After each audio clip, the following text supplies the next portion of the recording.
May tanong ako sa'yo. Prangkahin mo. May relasyon ba kayo sa...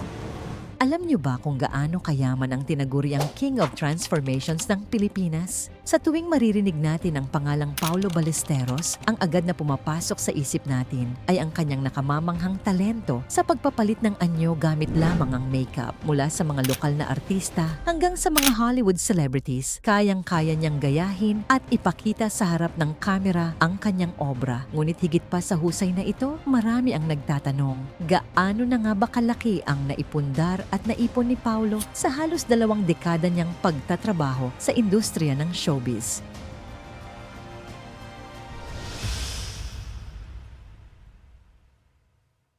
Si Paulo ay hindi lamang isang ordinaryong TV host o komedyante. Siya ay isa ring award-winning actor, commercial model, at international makeup transformation artist. Dahil dito, malawak ang kanyang impluensya at malaki rin ang kinikita niya mula sa iba't ibang proyekto. Sa kabila ng kanyang kasikatan, hindi madalas na pag-uusapan kung paano naipon ni Paulo ang kanyang yaman at ano-ano ang bumubuo rito. Ngayon ay sisilipin natin ang kanyang pinagmulan, ang pag-angat ng kanyang career at higit sa lahat ang detalyadong breakdown ng kanyang net worth, mga ari-arian at lifestyle. Si Paulo Ballesteros ay ipinanganak noong Nobyembre 29, 1982 sa Cabanatuan City, Nueva Ecija. Lumaki siya sa isang pamilyang may koneksyon na rin sa mundo ng showbiz. Isa sa kanyang kilalang kamag-anak ay si Yula Valdez, isa sa mga batikang aktres sa industriya. Ang pagkakaroon niya ng dugong showbiz ay hindi naging garantiya ng kanyang tagumpay, ngunit nagsilbi itong inspirasyon at daan para mas mapalapit siya sa mundo ng telebisyon at pelikula. Nag-aral si Paulo ng Fine Arts sa San Sebastian College, Recoletos. Ang kursong ito ang nagpatibay sa kanyang galing at husay sa sining, na kalaunan ay ginamit niya hindi lamang sa pag-arte, kundi pati sa kanyang natatanging talento sa makeup transformations. Ang pagiging artist niya ay hindi lamang nakikita sa papel, kundi sa mukha ng mga taong ginagaya niya. Nagsimula ang kanyang career sa pamamagitan ng mga TV commercials at maliliit na supporting roles sa mga palabas. Unti-unti siyang nakilala dahil sa kanyang natural na karisma at kakayahang magpatawa. Noong mapasama siya sa longest-running noontime show na Itbulaga, dito tuluyang umusbong ang kanyang pangalan. Ang pagiging host at komedyante roon ang nagbigay sa kanya ng matatag na pwesto sa showbiz. Hindi rin nagkulang sa kanya ang oportunidad sa pelikula. Isa sa pinakamalaking highlight ng kanyang career ay nang gumanap siya sa pelikulang Die Beautiful noong 2016, kung saan ginawaran siya ng Best Actor Award sa Tokyo International Film Festival. Ito ay patunay na higit pa sa pagpapatawa at hosting ang kaya niyang gawin. Bagkus, kaya rin niyang makipagsabayan sa mga veteranong aktor pagdating sa pag-arte sa kamera.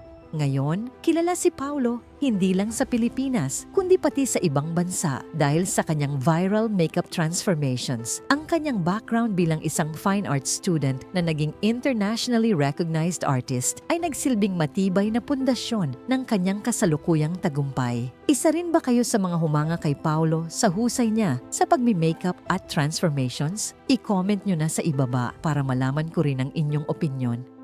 Ngayon, silipin naman natin ang detalyadong breakdown ng kanyang yaman at ari-arian.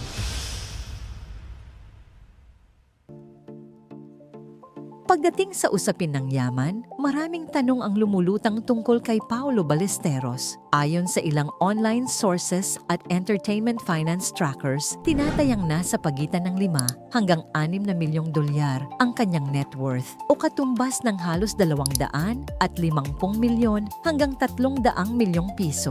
Mahalaga ring bigyang diin na wala siyang inilalabas na opisyal na dokumento tungkol dito, kaya't ang mga halagang ito ay mga public estimates lamang batay sa kanyang career earnings, endorsements at ari-arian. Sa loob ng mahigit 20 taon niya sa industriya, hindi nakapagtataka na lumubo ang kanyang ipon at assets. Sa katunayan, malaki ang kinikita ng mga TV personalities na gaya niya, lalo na kung matagal ng bahagi ng isang prime noontime show at may mga proyekto rin sa pelikula. Dagdag pa rito, si Paulo ay isang international award-winning actor na lalo pang nakapagpataas ng kanyang market value. Kaya't kung tatanungin natin kung gaano kalaki ang yaman ni Paulo Ballesteros, masasabi nating sapat na ang kayang yaman upang maituring siyang kabilang sa hanay ng mga pinakamatagumpay na personalidad sa telebisyon. Pero saan nga ba nanggagaling ang malaking bahagi ng kita niya?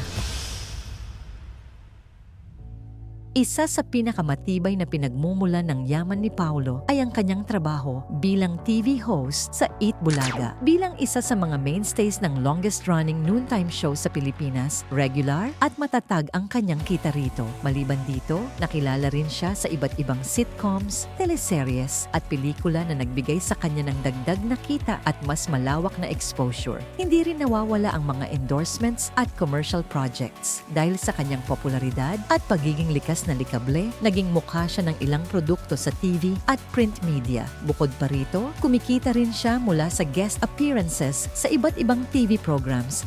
Sa tingin nyo, mas malaki ba ang kita ni Paulo sa hosting o sa paggawa ng pelikula? I-comment nyo na sa baba. Ngayon, alamin naman natin kung may negosyo at investments ba siyang pinasok.